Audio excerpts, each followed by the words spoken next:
maanta oo ay taariikhdu tahay 4 Juun 2020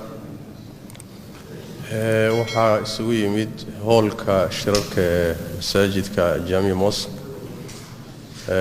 dad mas'uuliin ah culimo hay'ado farabadan oo muslimiinta matala imaamiyo waxaa laga tashanayay dawladda oo soo jeedisay sidii masaajidda loo furi lahaa iyo muslimiintu inay tala ka keenaan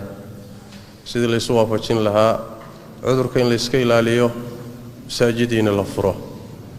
intaas markii laga tashanayay waxa la isla ku raacay ama la isku waafaqay qodobo loo baahan yahay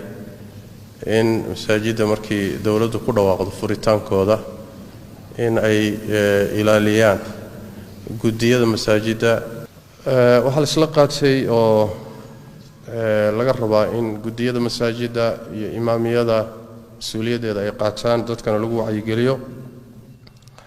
in lagu dadaalo masaajidda dadku markay galayaan in gacmaha la dhaqdo maadadan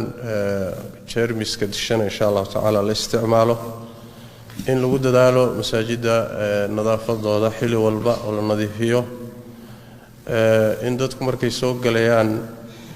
darajada xaraarada ama kuleylka la cabiro intayna masaajidka soo galin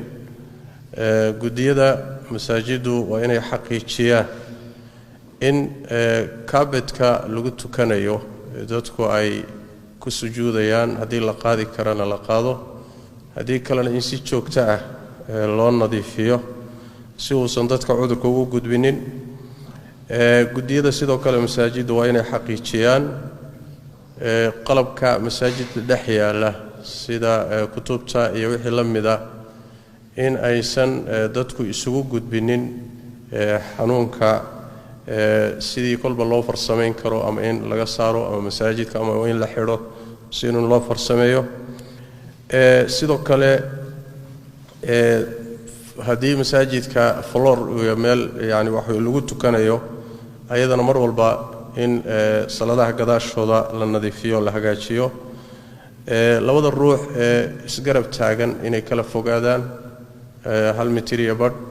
inay isu jirsadaan oo spaceka ay kala fogaadaan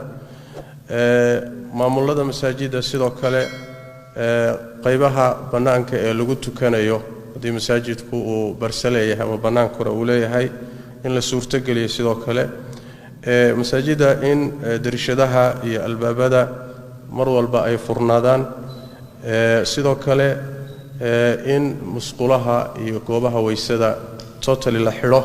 oo aan la furin sidoo kale talooyinka ka imaanaya hay'adaha caafimaadka iyo muxuu ahaayay dhaqaatiirta muslimiinta in sidoo kale la dhaqan geliyo mas'uuliyadana ay qaataan gudiyada masaajiddu qaataan hay'adaha muslimiinta dawladda kala shaqeeya arrimahan xanuunka iyaguna sidoo kale in ay muxuu ahay ka warhayaan oo iyaga laga xiriiro oo ay dabagal ku sameeyaan in codsi waxa ku jira dawladdu ay taageero u fudiso masaajidda sidii ay u fulin lahaayeen qodobadaas la soo sheegay muhiimaddu wax weeyaan inaan inaga hadaan nahay dadka muslimiinta aan qaadano mas'uuliyadda masaajidii haddii la furo inaynu masaajidiina ku tukanno ku cibaadaysano inoo furnaato isla markaana inaynu qaadano inaga mas'uuliyadda sidii aynu xanuunkaas uga taxadari lahayn dadku inaysan isu gudbinin dadka da'da ah iyo dadka xanuunada khaaska qaba inaynu masaajidda imaanin oo guryahooda isaga tukadaan sidoo kale ruuxa dareema inuu xanuunkaasi calaamaadkiisa isku arka inuusan sidoo kale masaajidda imaanin gurigiisa ku tukado qodobadaasi ayaa la isla soo dhaweeyay